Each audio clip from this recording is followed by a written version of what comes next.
বিসমিল্লাহির রহমানির রহিম। পরম করুণাময় ও অসীম দয়ালু আল্লাহর নামে শুরু।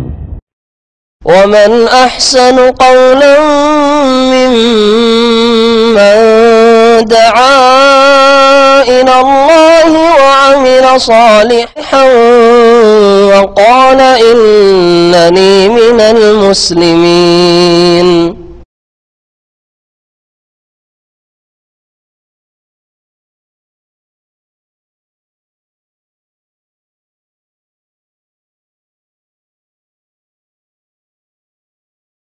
अस्सलामु अलैकुम वरहमतुल्लाहि वबरकातुह।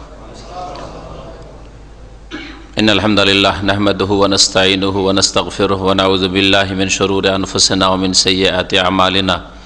मन यहदिहिल्लाहु फला मुदिल्ल लहु व मन युद्लिलहु फला हादिय लहु व अशहदु अन ला इलाहा इल्लल्लाहु वहदहु ला शरीका लहु व अशहदु अन्ना मुहम्मदन अब्दुहु व रसूलुहु सल्लल्लाहु तआला अलैहि व अला आलिहि व सहबिहि व सल्लम तस्लीमन कसीरा। अम्मा बाद फ़क़द क़ाल अल-मुअल्लिफ़ रहिमहुल्लाहु तआला फ़स्लुन फ़ी सुजूदिही सल्लल्लाहु अलैहि वसल्लम सुम्मा काना युकब्बिरु व यख़िर्रु साजिदन व ला यरफ़उ यदैहि व काना यदउ रुकबतैहि सुम्मा यदैहि बअदहुमा सुम्मा जबहतहु व अनफ़ह। हाज़ा हुवा अस्सहीह फ़काना अव्वल मा यक़अउ मिन्हु अलल अर्दि अल अक़रबु इलैहि फ़ल अक़रब व अव्वल मा यरतफ़िउ अल आला फ़ल आला इला आखिरे। अल्लाह पाकेर समस्त प्रशंसा जे अल्लाह पाक रब्बुल आलमीन 5 ওয়াক্ত সালাত প্রত্যেক মুসলিমের উপর ফরজ করেছেন। আর সালাত কেমন করে আদায় করতে হবে তা আল্লাহ পাক রব্বুল আলমিন তার রাসূলের মাধ্যমে মানুষকে শিখিয়েছেন।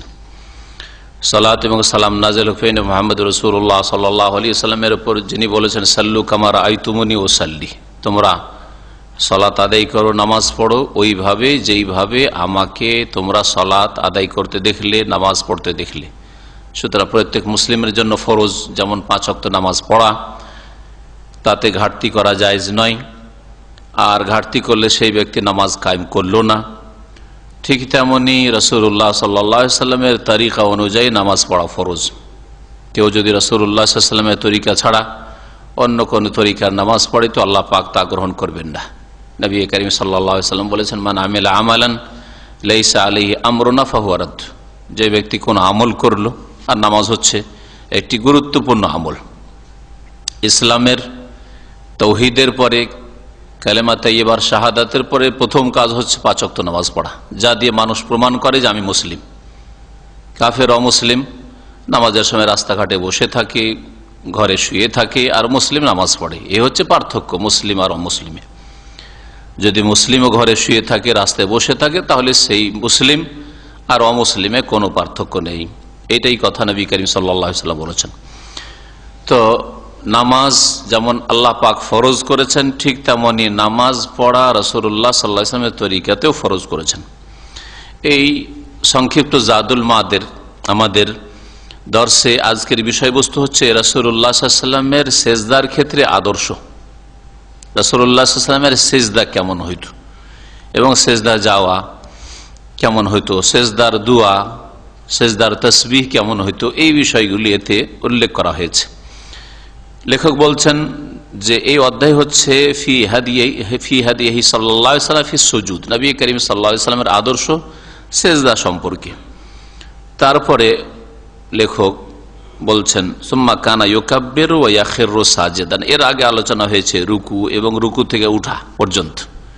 তো রুকু থেকে উঠে যাওয়ার পরে কি করতেন রাসূলুল্লাহ সাল্লাল্লাহু আলাইহি ওয়াসাল্লাম? সুম্মা কানা ইউকাব্বির, তারপরে তাকবীর বলতেন, আল্লাহু আকবার। ওয়া ইয়াখিরু সাজিদান, আর সিজদায় লুটিয়ে পড়তেন, সিজদায় অবনত হতেন। ওয়া লা ইয়ারফাউ ইয়াদাইহি, আর সিজদায় হাত উঠাতেন না, অর্থাৎ সেজদাতে চলে যাওয়ার পরে আর হাত উঠাতেন না। রাফুল ইয়াদাইন কখন তাহলে রয়েছে? যখন রুকু থেকে উঠবেন তখন। কিন্তু রুকু থেকে উঠে ধীর স্থিরতার সাথে সোজা দাঁড়াইতে হবে। এই দাঁড়ানোর পরে যখন রুকু সেজদায় আপনি অবনত হবেন তখন আর রাফুল ইয়াদাইন করবেন না, কারণ রাসূলুল্লাহ সেখানে 2 হাত উঠালে। রাফুল ইয়াদাইন মানে 2 হাত উঠানো, রাফা মানে উঠানো, আর ইয়াদাইন মানে হচ্ছে 2 হাত। তো 2 হাত উঠানো, এই যে এটা সুন্নত চারটি ক্ষেত্রে। তাকবীরে তাহরিমার সময় যেটা প্রত্যেক মুসলিম মানে, প্রথম যখন তাকবীর দিয়ে নামাজ শুরু করলেন আল্লাহু আকবার, এটা সবাই মানে। আর তারপরে রুকুতে যাওয়ার সময় 2 নম্বর, রুকু থেকে উঠার সময়, রুকু থেকে যখন উঠলেন সামি আল্লাহু লিমান হামিদা রব্বানা ওয়া লাকাল হামদ, তখন এটা হচ্ছে 3 নম্বর। আর একটি হাদিস রয়েছে যে 4 রাকাত বা 3 রাকাত বিশিষ্ট নামাজ হলে প্রথম তাশাহুদ থেকে যখন উঠবেন তখন রাফুল ইয়াদাইন আল্লাহু আকবার দিয়ে দাঁড়াইলেন যখন, প্রথম তাশাহুদ থেকে আল্লাহু আকবার রাফুল ইয়াদাইন। রাফুল ইয়াদাইন একটি ইবাদত এবং রাফুল ইয়াদাইন নবী সাল্লাল্লাহু আলাইহি ওয়াসাল্লামের সুন্নাত, নবী সাল্লাল্লাহু কখনো ছাড়েননি। আর এই রাফুল ইয়াদাইন হচ্ছে মানুষের অঙ্গের ইবাদত, যেমন আপনার বাচনিক ইবাদত রয়েছে। তাকবীর পড়া যেমন বাচনিক ইবাদত, তেমনি শারীরিক ইবাদত হচ্ছে হাত ওঠানো, এটা একটা ইবাদত। সুতরাং এটাকে অবহেলা করা মোটেই উচিত নয়। আর অবহেলা করে ছাড়া, গাফিলুতে ছাড়া, অথবা কারো অন্ধ অনুকরণে তাকলিদ করে ছাড়া, কোন এক তরিকায় চলা রাসূলুল্লাহ তরিকা বাদ দিয়ে, এটাও উচিত নয়। হ্যাঁ, কারো জানা নেই সেটা আলাদা বিষয়, কেউ একটা জানে না, সুন্নাত একটা ছুটে গেল না জানা অবস্থায়, সেটা আলাদা বিষয়। কিন্তু জানার পরেও মানলেন না কেন? মযহাবী গোঁড়ামির কারণে, অন্ধ অনুসরণের কারণে, অথবা অবহেলা করে আপনি পরোয়াই করেন না যে আপনার নামাজ কেমন হচ্ছে, আর রাসূলুল্লাহ সাল্লাল্লাহু আলাইহি ওয়াসাল্লাম নামাজ কেমন ছিল, আপনার ওই সব পরোয়া নেই, নামাজ পড়লেই হইল। তো এগুলো অবহেলা করলে আল্লাহ পাক রব্বুল আলামিন সেটাকে ছোট মনে করে দেখবেন না, কারণ আপনি নবী সাল্লাল্লাহু আলাইহি ওয়াসাল্লামের আদর্শকে, সুন্নতকে অবহেলা করলেন। অজ্ঞতার ক্ষেত্রে অনেক কিছুই মাফ রয়েছে, কিন্তু জানার পরে কেউ যদি আমল না করে তো এই ক্ষেত্রে জবাবদেহি করতে হবে। যদিও বিষয়টি সুন্নাত, সুন্নাতের উপরে যে কত নেকি রয়েছে আপনার কি জানা? একটা সুন্নাতের উপরে যে কত আল্লাহ পাক সওয়াব রেখেছেন সেটা আপনি তো জানেন না। আপনাকে রাসূলুল্লাহ সাল্লাল্লাহু আলাইহি ওয়াসাল্লাম অনুসরণ করতে বলা হয়েছে। তো রাসূলুল্লাহ সাল্লাল্লাহু আলাইহি ওয়াসাল্লাম সিজদায় যখন যেতেন তখন রাফুল ইয়াদাইন করতেন না। ওয়া কানা ইয়াদাউ রুকবাতাইহি সুম্মা ইয়াদাইহি, এখানে আর একটি বিষয় উল্লেখ করেছে যে বিষয়টিতে দ্বিমত রয়েছে, যে সিজদায় যখন যাবেন তখন আগে হাত রাখবেন নাকি হাঁটু রাখবেন। এই বিষয়টাই বড় ইখতিলাফ রয়েছে। একদল আইম্মায়ে কেরাম বলছেন যে আগে হাত রাখবেন আর তারপর হাঁটু রাখবেন, এটাই আহলে হাদিস ওলামারা বলে থাকেন, এটাই বলেছেন ইমাম শাফিঈ তারা। আর যারা কোরআন সুন্নাহর অনুসারী সালাফি ওলামার অধিকাংশই এদিকে গিয়েছেন যে এটাই হচ্ছে উত্তম, যদিও বিপরীতটা জায়েজ, এটা হারাম জায়েজ নাজায়েজের মাসলা নয়, বরং উত্তমের বিষয়। উত্তম হচ্ছে আগে হাত রাখা এক দলের কাছে, আর ভারত বাংলাদেশে যারা কোরআন সুন্নাহর অনুসারী তারা এর উপরই আমল করে থাকে। তবে সালাফি ওলামাদের মধ্যে কোরআন সুন্নাহর যারা বিনা কোনো শর্তে অনুসারী, তাদের একজন বড় ইমাম, ইমাম ইবনুল কাইয়্যিম রাহমাতুল্লাহ আলাইহি, ইমাম শেখুল ইসলাম ইবনে তাইমিয়া রাহমাতুল্লাহ আলাইহির প্রধান ছাত্র, তিনি এর বিপরীত দিয়ে গেছেন। তিনি বলছেন যে আগে হাঁটু রাখতে হবে তারপরে হাত, যেমন ইমাম আহমদের এইরকম মাসলা রয়েছে, ইমাম আবু হানিফারও এই ফতোয়ায় রয়েছে। এই দিকে তিনি গেছেন, তার ইজতিহাদ, তার কোরআন হাদিসের গবেষণা এই দিকে তাকে নিয়ে গেছে। তো কিতাব যেহেতু জাদুল মাদ ইমাম ইবনুল কাইয়্যিম রাহমাতুল্লাহ আলাইহির, আর তার সংক্ষিপ্ত আকার পেশ করেছেন মুখতাসার জাদুল মাদ, সংক্ষিপ্ত জাদুল মাদ ইমাম শেখুল ইসলাম মুহাম্মদ বিন আব্দুল ওয়াহাব রাহমাতুল্লাহ আলাইহি, সুতরাং ওই বিষয়টিকে এখানে প্রাধান্য দেওয়া হয়েছে। সেটা কি, যে আগে কি রাখবেন, হাঁটু রাখবেন আর তারপরে হাত। তাই লেখক বলছেন ওয়াকানা ইয়াদাউ রুকবাতাইহি, নবী করিম সাল্লাল্লাহু আলাইহি ওয়াসাল্লাম তার 2 হাঁটু আগে রাখতেন, সুম্মা ইয়াদাইহি তারপরে 2 হাত রাখতেন, বাদাহুমা ওই দুটোর পরে, মানে হাঁটু দুটো রাখার পরে 2 হাত রাখতেন, সুম্মা জাবহাতাহু আনফা তারপরে কপাল এবং নাক রাখতেন, তারপরে কপাল এবং নাক রাখতেন। রাখার তরিকাটা এখানে স্পষ্ট করে বলছেন কে, ইমাম ইবনুল কাইয়্যিম রাহমাতুল্লাহ আলাইহি, এটাই তার মত, আর এর উপর খুব জোর দিয়েছেন তিনি। হাযা হুয়া সাহিহ, আর তিনি বলছেন যে এটাই হচ্ছে সহিহ শুদ্ধ। তার হাদিসের দলিলগুলি ছাড়া যে যুক্তিটা পেশ করেছেন যে ফাকানা আউওয়ালা মা ইয়াকাউ মিনহু আলাল আরদি আল আকরাব ইলাইহি ফাল আকরাব, বলছেন যে শরীরটা যখন জমিনের দিকে ঝুঁকছে তো শরীরের জমিনের কাছাকাছি যে অঙ্গগুলি আছে সেগুলি আগে নামবে। এটা যুক্তি। আর তরতিবের সাথে নামবে, তাহলে জমিনের কাছাকাছি কোন অঙ্গগুলি আছে? হাঁটু আছে, হাঁটু পায়ের দিকে আছে, তাই না? তো ওই দিক থেকে মাটিতে পৌঁছিবে। তাহলে প্রথম পৌঁছিল মাটিতে কি? হাঁটু, আর তারপরে হাত এখানে, তাহলে তারপরে হাত, আর তারপরে কপাল, নাক, তারপরে শেষখানে। এই কথাই বলছে ফাকানা আউয়ালা মা ইয়াকাউ মিনহু আলাল আরদ। সুতরাং জমিনের উপর যা পড়বে বা জমিনে যা অবনত হবে সেটা হচ্ছে আল আকরাবু ইলাইহা ফাল আকরাব, যেটা জমিনের মাটির অধিক নিকটবর্তী। জমিনের যেটা বেশি নিকটবর্তী হচ্ছে হাঁটু, ফাল আকরাব, তারপরেরটা। আচ্ছা, উঠার ক্ষেত্রে এর বিপরীত তিনি বলছেন ওয়া আউয়ালা মা ইয়ারতাফিউ আল আলা ফাল আলা। আর প্রথম যেটা উঠবে জমিন থেকে সেটা কোনটা? যেটা শরীরের অপর ভাগ, ওই দিক থেকে উঠা শুরু হবে। সুতরাং আগে কি উঠবে? আগে মাথা আর নাক উঠবে, কপাল আর নাক উঠবে, আর তারপরে হাত উঠবে, আর তারপরে হাঁটু উঠবে। তার মানে কিসে ভর দিয়ে উঠতে হবে? হাতে না হাঁটুতে? হাঁটুতে ভর দিয়ে উঠতে হবে। এটা হচ্ছে ইমাম ইবনুল কাইয়িম রাহমাতুল্লাহ আলাইহির মত। ওয়াইদা রাফা রাসা আউয়ালান, সুতরাং যখন উঠবে কি আগে উঠাবে? মাথা আগে উঠাবে। সুম্মা ইয়াদাইহি, তারপরে দুই হাত উঠাবে। সুম্মা রুকবাতাইহি, তারপরে দুই হাঁটু উঠাবে। দুই হাঁটু যখন শেষখানে উঠাবে তাহলে হাঁটুতে ভর দিয়ে উঠতে হবে, যেটা যুবক লোকদের জন্য তো সহজ, কিন্তু বুড়োদের জন্য একটু কষ্টকর, মুশকিল নাই, একটু কষ্ট। বুড়োরা কিন্তু হাতে ভর দিয়ে উঠতে আরাম বোধ করে, স্বাভাবিক। ওয়াহা কাজা, আর এইভাবে করতে হবে। আকসা ফিলিল বাইর, ওঁট যেমন করে তার বিপরীতটা করতে হবে। ওঁট যেমন ভাবে বসে তার বিপরীতটা করতে হবে। কারণ নবী কারীম সাল্লাল্লাহু আলাইহি ওয়াসাল্লাম উটের মতো বসতে নিষেধ করেছেন।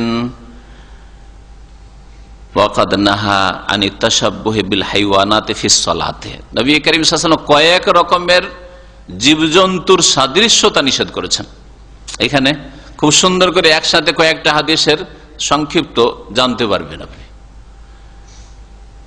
নবী কারীম সাল্লাল্লাহু আলাইহি ওয়াসাল্লাম নামাজের মধ্যে জীবজন্তুর সাদৃশ্যতা থেকে নিষেধ করেছেন, যে তোমরা নামাজের সময় পশুর মতো, জীবজন্তুর মতো তোমরা করে নামাজ পড়িও না, বসিও না, ওঠা বসা করবে, যেমন জীবজন্তুগুলি করে ওই রকম করিও না। তার মধ্যে একটি হচ্ছে ফানাহা আন বুরুকিন কাবুরুকিল বাইর, নবী সাল্লাল্লাহু আলাইহি ওয়াসাল্লাম নিষেধ করেছেন উটের মতো বসতে। উট যেমন করে বসে ওই রকম তুমি বসিও না। তার মানে যখন সেজদার দিকে যাবেন তখন উটের মতো করে বসিও না। উট কেমন করে বসে? তাহলে ইমাম ইবনুল কাইয়িম রাহমাতুল্লাহ আলাইহির ব্যাখ্যা, কারণ তার কিতাব পড়াচ্ছি, সেই জন্য তার ব্যাখ্যা। তিনি যেটাকে প্রাধান্য দিয়েছেন যে আগে হাঁটু রাখতে হবে, পরে হাত, ঠিক না? তাহলে এই ক্ষেত্রে উটের মতো বসে নবী সাল্লাল্লাহু আলাইহি ওয়াসাল্লাম বলেছেন যে তোমাদের কেউ যখন সেজদায় যাবে ফালা ইয়াজলিস, বা ফালা ইয়াবরু কামা ইয়াবরুকুল বাইর, বসবে না যেমন উট বসে, উটের বসার মতো করে বসবে না। উট কেমন করে বসে বলুন? দেখেছেন কেউ বসতে? কেমন করে বসে? প্রথম পাছার দিক না সামনের পা?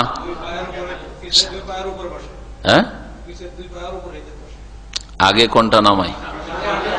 সামনের পা নামায়, আগে সামনের পা নামায়, আগে হাঁটু বলবেন না। ওইটা ইবনুল কাইয়িমের ব্যাখ্যা না, ওইটা হচ্ছে আহলে হাদিস ইমাম শাফিঈর ব্যাখ্যা। সেজন্য যেইভাবে উনি ব্যাখ্যা করছে, ব্যাখ্যাটা শুনে তারপরে ওনাদের ব্যাখ্যাটা শুনে। এই হাদিসটা তারাও দলিলে পেশ করছেন, কিন্তু বুঝার ফের, বুঝার ফের। একটা হাদিসে বুঝার দৃষ্টিভঙ্গি আলাদা, যার ফলে একজন এক দিকে ওই দলিলটাকে নিয়ে গেছে। সবাই বলছে যে উটের মতো বসা চলবে না, কিন্তু উট বসে কেমন করে, এর ব্যাখ্যা ইমাম ইবনুল কাইয়িম রাহমাতুল্লাহ আলাইহি এবং ইমাম মুহাম্মদ ইবনে আব্দুল্লাহ রাহমাতুল্লাহ আলাইহি তাদের নিকটে উট বসে। উট কি করে? সামনেরটা রাখে।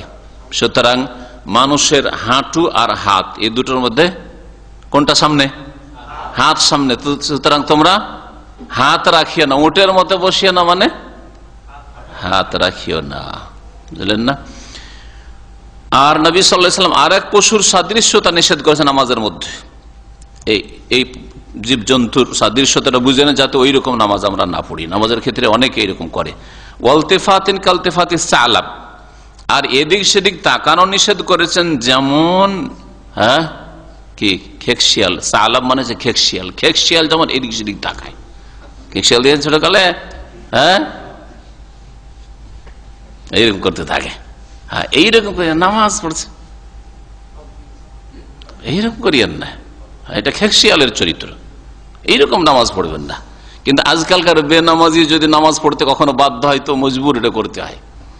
এইরকম আমাদের একটা বিয়ের অনুষ্ঠানে দেখেছি, বিয়ের দিন আর জীবনে বেচারা নামাজ পড়েনি, পাত্র বিয়ে করতে এসছে আর নামাজ পড়তে তো বাধ্য হয়ে গেছে, নিরুপায়, নামাজ পড়ছে, ও তো কিছু বুঝে না। তখন ভাই বেড়াদার এদিকে একবার এইদিকে দেখছে, একবার এদিকে দেখছে, আমার চোখের দেখা এটা ঘটনা। জীবনে নামাজ পড়ে আগে কোনটা করে, আগে রুকু না সেজদা, কোন দিকে যাব, কি করব, কিছুই জানে না।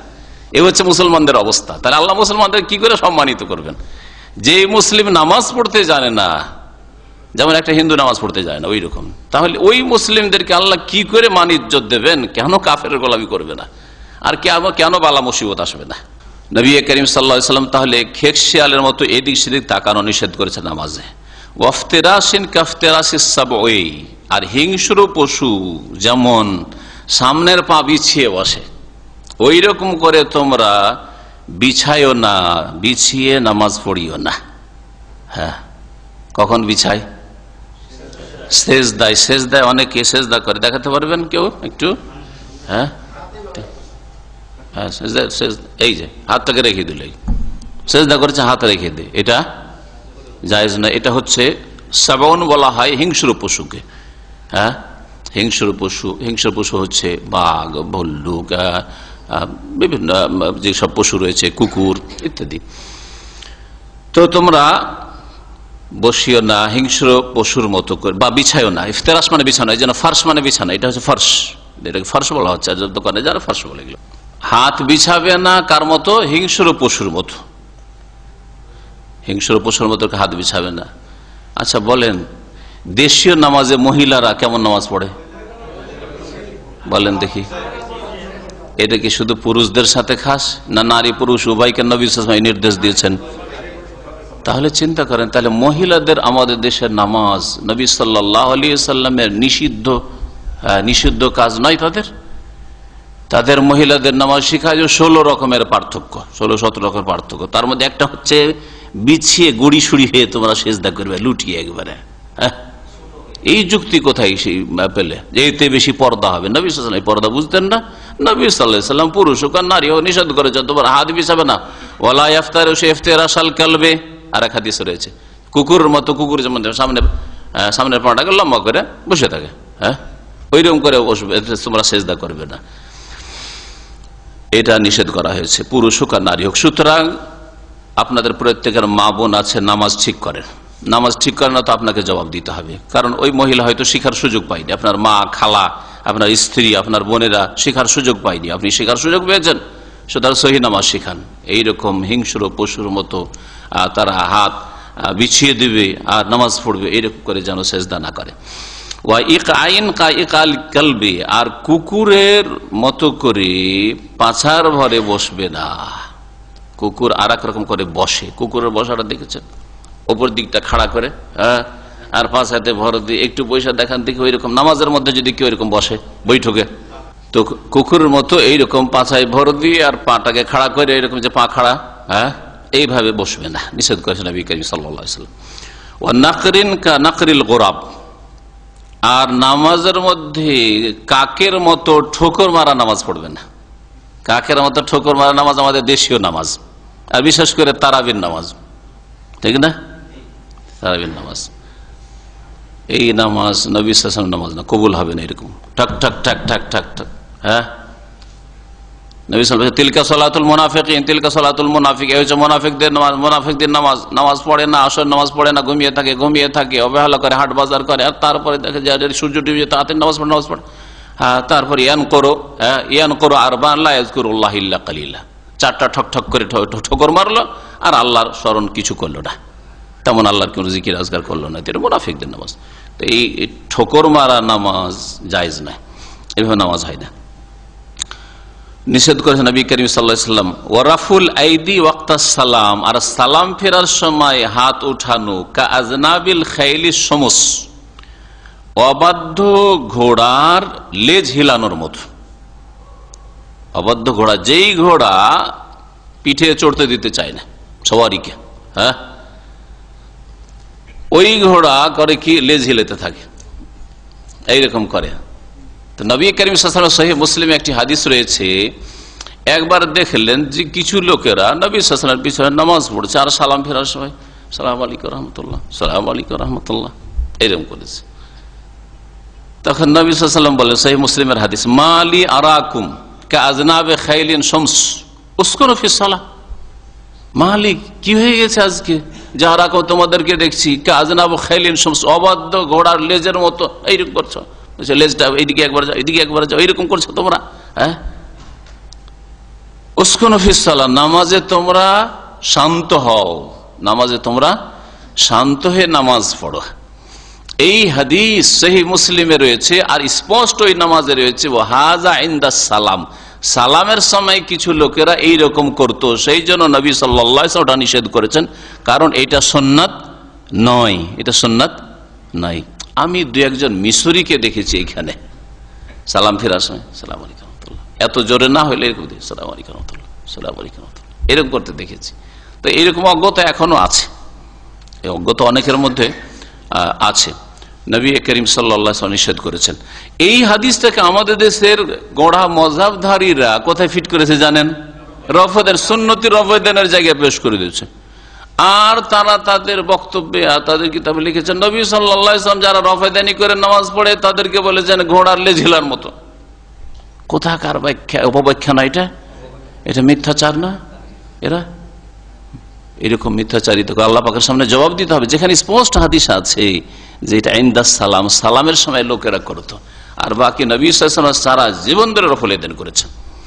এবং হানাফিদের বড় বড় মুহাদ্দিস মোহাম্মদ হায়াত সিন্দি, আবিদ সিন্দি, তাওলিউল্লাহ মুহাদ্দিস দেহলভী, এরা বড় বড় হানাফিদের মুহাদ্দিস, তারা সকলে বলেছেন যে রফুল ইয়াদাইন হচ্ছে সুন্নাত, মানসুখ নয়। ওয়া দাওয়া নাসখে বাতিলুন, নাসাইর টিকা রয়েছে সিন্দির, ওতে সিন্দি, অথচ তিনি হানাফি মুহাদ্দিস, তিনি বলছেন যে হানাফি মযহাবের লোকেরা যে বলে যে রফুল ইয়াদাইন আগে ছিল এখন মনসুখ রহিত হয়েছে, এটা বাতিলুন কথা, বাতিল কথা। তাহলে এটা আমাদের ঘরের কথা না, এটা শাফিঈর ঘরের কথা না, মালিকিদের ঘরের কথা না, হাম্বলীদের ঘরের কথা না, এটা আহলে হাদিসদের ঘরের কথা নাই যে অন্যরা বলেছে। আপনাদের ঘরেরই উলামায়ে কেরাম, যারা সত্যিকার উলামা, কোরআন হাদিস বুঝতেন, হাদিসের পণ্ডিত মুহাদ্দিস, তারাই বলেছেন যে রফুল ইয়াদাইন মানসুখ নাই, যারা বলে মানসুখ তাদের কথা বাতিল। আরো মজার কথা শুনে শাহুলিউল্লাহ মুহাদ্দিস দেহলভী, যে অখণ্ড ভারত, তখনকার ভারত, পাকিস্তান আর বাংলাদেশ সব আর বর্মা সব মিলে ভারত তখনকার, সেই ভারতের মুহাদ্দিস দিল্লির মসনদে দর্জ দিতেন, আর তার কিতাব হুজ্জাতুল বালাগা রয়েছে, তাতে লিখেছেন তিনি, আমরা পড়িয়েছি আলহামদুলিল্লাহ। ওই কিতাবে লিখেছেন ওয়াল্লাযী ইয়ারফাউ আহাব্বু ইলাইয়া মিম্মান লা ইয়ারফা।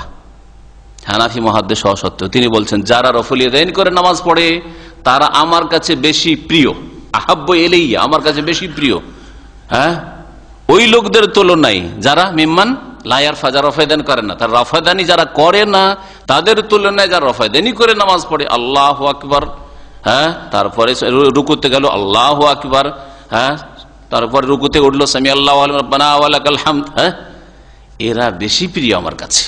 কেন? কেন? অথচ তিনি জন্মসূত্রে হানাফি পরিবারে জন্ম নিয়েছেন।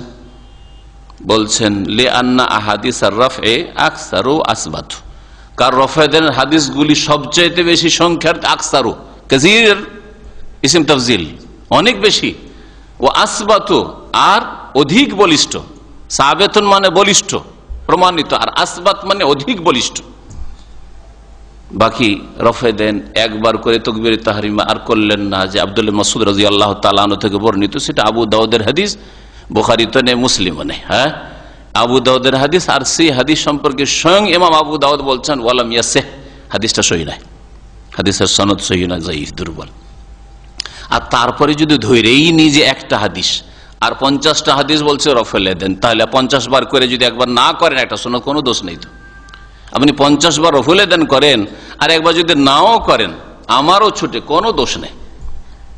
আপনি তাহলে সুন্নতটাকে মানেন যে সুন্নত আছে, বাকি সুন্নত কখনো যদি ছুটে যায়, অনিচ্ছাকৃত ছুটে গেল অথবা ছুটে গেল ছেড়েই দিলেন, এই নয় যে সেটাকে তুচ্ছ মনে করে, কিন্তু হয়তো করা হলো না, সে আলাদা কথা। তা আপনি তো 10 বার করেন, তারপরে একবার ছাড়েন, আলাদা কথা। আর তার সাথে সাথে জানে রাখবেন যে হাদিস জয়ীফ, দুর্বল। সুতরাং জয়ীফ, দুর্বল হাদিস সনদে যখন দুর্বল, মানে বিশ্বস্ত সূত্রে যা প্রমাণিত নয়, তা কখনো দলিল হইতে পারে না। আসল বিষয় আমাদের ছিল এখানে যে সেজদা যাওয়ার সময় রাখবেন কি, আগে হাঁটু রাখবেন না আগে হাত রাখবেন, তাই না? যখন তোমরা সেজদায় যাবে, উটের বসার মতো বসবে না। এর ব্যাখ্যা ইবনুল কাইয়িম রাহমাতুল্লাহ যেভাবে করেছেন ওইভাবে বুঝলেন যে উট কি করে, সামনের পা রাখে। তোমরা সামনের পা, মানে তোমাদের সামনের হচ্ছে, মানুষের তো দুটো পা, তাহলে সামনে হচ্ছে হাত, হাত আগে রাখিও না। কি রাখো তাহলে? উটের বিপরীত করো, তার মানে আগে হাঁটু রাখো আর তারপরে হাত রাখো। এটা হলো তার দলিল, যুক্তি। আর তাতে যে ওই উটের মতো বসিও না, তারপর ওয়ালিয়াদা ইয়াদাইহি কাবলা রুকবাতিহি, ওতে কিন্তু শেষ অংশটুকু আছে যে যেন 2 হাঁটুর আগে 2 হাত রাখে। ওইটুকু ইবনুল কাইয়িম রাহমাতুল্লাহ উল্টো হয়ে যাচ্ছে এই ব্যাখ্যা করলে। তখন তিনি বলছেন এটা রাবির, বর্ণনাকারীর ভ্রম হয়ে গেছে। রাবি বুঝতে গিয়ে, বর্ণনাকারী বুঝতে গিয়ে ভুল করেছেন, সুতরাং তার উপর এটা কালব হয়ে গেছে, উল্টো পাল্টা হয়ে গেছে। আসলে তাকে বলা উচিত ছিল ওয়ালিয়াদা রুকবাতাইহি কাবলা ইয়াদিহি, কিন্তু ওয়ালিয়াদা ইয়াদিহি কাবলা রুকবাতিহি বলে দিয়েছে। এই কালবের অনুমান ভিত্তিক, আল্লাহু আলাম, এটা অনুমান, কারণ তার কাছে স্পষ্ট দলিল নেই যে কোন বর্ণনাকারী উল্টে দিয়েছেন কথাটা। সুতরাং এটা অনুমান ছাড়া এর বেশি কিছু বলা যায় না, আল্লাহু আলাম। আর যারা বলছেন আগে হাত রাখতে হবে, তারা বলছেন যে উটের মতো বসতে হবে না, আর তারপরে ওর ব্যাখ্যা স্বরূপ বলছেন যে যেন 2 হাঁটুর আগে কি রাখে, 2 হাত রাখে। ওয়ালিয়াদা ইয়াদাইহি কাবলা রুকবাতাইহি। আর দুটোতে সামঞ্জস্য আছে, এমন নয় যে ওই শেষ অংশটুকু রাবির ভ্রম হয়ে গেছে, বর্ণনাকারীর এমন কিছু নাই। তাহলে উটের মতো বসিও না মানে কি তাদের কাছে? ওরা বলছে যে মানুষের হাঁটু এই পায়ের এখানে আছে, আর উটের হাঁটু আছে সামনের পায়ে। উটের হাঁটু কোথায় আছে? সামনে। উটের হাঁটু কি পিছন পায় না? মানুষ যদি বসে, হাঁটু কোথায়? এখানে, তাই না? পায়ের এখানে। আর রুকবা বলে এটা এক কথা, হাঁটু মানে রুকবা। আরবিতে বলছে রুকবা, মানুষের রুকবা আছে পায়ে, আর উটের রুকবা আছে সামনের পায়ে, সামনের পায়ে। সুতরাং ব্যাখ্যা কি হয়ে যাবে? তোমরা উটের মতো বসিও না, মানে উট যেমন কি করে, হাঁটু রাখে, উটের হাঁটু সামনের পায়ে, উট হাঁটু রাখে, তোমরা হাঁটু আগে রাখিও না, বরং কি করো, ওয়ালিয়াদা ইয়াদাইহি কাবলা রুকবাতাইহি, আগে 2 হাত রাখো, পরে হাঁটু রাখো। এটা হচ্ছে ব্যাখ্যা ইমাম শাফিঈ আহলে হাদিস ওয়ালামাদের, আল্লাহু আলাম। এই ক্ষেত্রে আমি বাড়াবাড়ি করতে নিষেধ করি, আর আমি বাড়াবাড়ি করি না। আর আমি মনে করি যে উত্তম আর অনুত্তমের ইখতিলাফ হতে পারে, কারণ এই বিষয়ে নিশ্চিত কিছু বলা মুশকিল, আর 2 পক্ষের যুক্তি বা দলিল কোনোটাই কোনো দিয়ে কম নয়। সুতরাং এই বিষয়টিকে অত জটিল বানাবার কোনো প্রয়োজন নেই। কোনো এক সময় আমি দীর্ঘদিন আগে শিক্ষকতা করতাম এক বড় মাদ্রাসায়, তো ছাত্ররা আমাকে দেখেছে যে আমি কোনো এক সময় হাঁটু রেখে দিয়েছি। আর কি ছাত্ররা জিজ্ঞেস যে শেখ আপনি তো আগে হাঁটু রেখে দিলেন। আমি বলি যদি হাঁটু রাখিও তা আমি ইবনুল কাইয়িম সালাফির অনুসরণ করলাম, অসুবিধাটা কি? তার তাহকিক ইবনুল কাইয়িমকে কি বলবেন? উনি অন্ধ মুকাল্লিদ ছিলেন, গোঁড়া ছিলেন না হাদিসের অনুসারী ছিলেন? তার ইজতিহাদ বলছে যে আগে হাঁটু রাখাই শ্রেয়। সুতরাং যদি কখনো আমি এর উপর আমল করি, তবু আমি আপন রাস্তায় ঠিক আছে, নবী সাল্লাল্লাহু আলাইহি ওয়াসাল্লামকে অনুসরণের চেষ্টা করেছি, যাতে করে এটা না ছুটে যাই। হইলো, কখনো হইল। সুতরাং এই ক্ষেত্রে আমার বলার উদ্দেশ্য হচ্ছে কেউ কার ওপর আপত্তি তুলবেন না, প্রতিবাদ করবেন না। কেউ যদি আগে হাত রেখে দেয়, আগে কেন তুমি হাত রাখলে, এটাও বলবেন না। আর কেউ যদি আগে হাঁটুই রেখে দেয় তো বলবেন এই হাঁটু কেন রাখলে তুমি। কারণ 2 পক্ষ যেভাবে দলিল পেশ করেছে সেটা আপনাদের সামনে পেশ করলাম। ওয়াকানা ইয়াসজুদু আলা জাবহাতিহি ওয়া আনফিহি দুনা কুরিল আমামাতিহি, রাসূলুল্লাহ সাল্লাল্লাহু আলাইহি ওয়াসাল্লাম সিজদা করতেন নিজের কপাল এবং নাকের উপর। তাহলে কপাল নাক দুটো ঠেকাতেন। দুনা কুরিল আমামাতে, পাগড়ির পেঁচের ওপর না, কুর বলা হয় এখান থেকে, ইজা শামসু কুবিরাত, কোরআনে কারিমে রয়েছে, যখন সূর্যকে কি করে দেওয়া হবে, আলোহীন করে দেওয়া হবে, মানে গুটিয়ে না হবে। তো এই যে পাগড়ি যে পেঁচ দেওয়া হয় এটাকে কুর বলা হয়। তো পাগড়ির পেছের উপরে সেজদা করতেন, অর্থাৎ মাথা কপাল ঠেকালেন না, নাক ঠেকালেন না, শুধু পাগড়িটা একটু বেড়ে থাকে, তাই না? তো পাগড়িটা শুধু ঠেকিয়ে দিয়ে সেজদা করে, এইরকম কখন নবী সাল্লাল্লাহু আলাইহি ওয়াসাল্লাম করেন নাই। ওয়ালাম ইয়াসবুত আনহু সুজুদ আলাইহি, আর নবী সাল্লাল্লাহু আলাইহি ওয়াসাল্লাম থেকে পাগড়ির পেঁচের ওপর সেজদা করা প্রমাণিত নয়। তার মানে কপাল ঠেকাতেই হবে আর নাক ঠেকাতে হবে তার সাথে। ওয়াকানা ইয়াসজুদু আলাল আরদি কাসীরান, রাসূলুল্লাহ সাল্লাল্লাহু আলাইহি ওয়াসাল্লাম অধিকাংশ সময় মাটির ওপর সেজদা করতেন, মাটির সেজদা করতেন। নবী সাল্লাল্লাহু আলাইহি ওয়াসাল্লামের জামানে কিন্তু চাটাই, এই কার্পেট তো দূরের কথা, আপনাদের অনেক ভাইদেরকে হয়তো নতুন ভাইরা এসছেন, চেয়ারে বসতে পারলেন না, তো ভাবলেন আরে নিচে এত সুন্দর কার্পেট, আল্লাহর নিয়ামতের শুকরিয়া আদায় করে, তাই না? আল্লাহর শুকরিয়া আদায়। নবী সাল্লাল্লাহু আলাইহি ওয়াসাল্লাম সাইয়্যিদুল মুরসালিন, সবচেয়ে শ্রেষ্ঠ মানুষ, আর সব আগে তার জন্য জান্নাতের দরজা খোলা হবে, হ্যাঁ তাই না? আর সকল উম্মতের জন্য তিনি শাফাআত করবেন। হাউজে কাউসারের মালিক একমাত্র তিনি, তার হাত থেকে পানি পাবেন, অন্য কোথাও থেকে পানি পাবেন আপনি না। কোনো পীর, না মুর্শিদ, না ওলি, না ইমাম কেউ পানি দিতে পারবে না, অন্য কোন নবী, ঠিক না? সে রাসূলুল্লাহ সাল্লাল্লাহু আলাইহি ওয়াসাল্লাম সরাসরি মাটির উপরে সেজদা করতেন। আরবরা এখনো পারে, দেখেছেন মাঠে ঘাটে দেখবেন, মরুভূমিতে যাচ্ছে, মাগরিব এশার টাইম হয়ে গেছে, বালির উপরে সেজদা শুরু করে দিল। আর আমাদের বাঙালি আর হিন্দি আর পাকিস্তানিকে যদি বলা আর নামাজ অসুবিধা নেই, পরে পড়ে নেবো, কোথাও মসজিদে পাবো, কাজা হয়ে চলে যাচ্ছে, রাত 12টা 1টা হয়ে যাচ্ছে, ও মাগরিব পড়ে না, এসব পড়ে না, যাচ্ছে উমরায়। কথা বুঝতে পেরেছে? এগুলো আমাদের দেশের মানুষরা করে থাকে, যারা নামাজের গুরুত্ব বুঝে না। আরব দেখবেন গাড়ি, কত লাক্সারি গাড়ি থামিয়ে দিয়ে বালিতে সেজদা করছে। জি হ্যাঁ, রাসূলুল্লাহ সাল্লাল্লাহু আলাইহি ওয়াসাল্লাম মাটির উপর অধিকাংশ সময় সেজদা করেছেন। আল্লাহ আর কোনো চাটাই ফাটাই নাই, পাটি নেই, কিচ্ছু নেই। ওয়ালাল মাই ওয়াত্তিন, বরং কখনো কখনো পানি আর কাদার উপর, বৃষ্টি হয়ে গেছে, কি করবেন? নামাজ পড়বেন না, সেজদা করেছেন, কাদা, কপালে কাদা লেগে আছে নবী সাল্লাল্লাহু আলাইহি ওয়াসাল্লাম।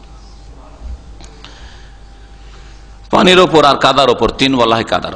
ও আলাল খুমরাতিল মুত্তাখিযা মিন খুসিন নাখলি, আর এমন ছোট পাটির ওপর যা খেজুর পাতা দিয়ে বানানো হইত।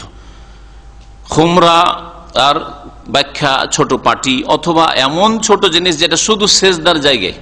অনেক সময় সাহাবায়ে কেরামরা মসজিদে নববীতে কিন্তু চাটাই পাটি মাটি কিছু পাটা থাকতো না। আমাদের দেশের মসজিদ তো আলহামদুলিল্লাহ কম পক্ষে গ্রামে হইলো চাটাই পাটি কিছু আছে না, আছে, কিছুই থাকতো না।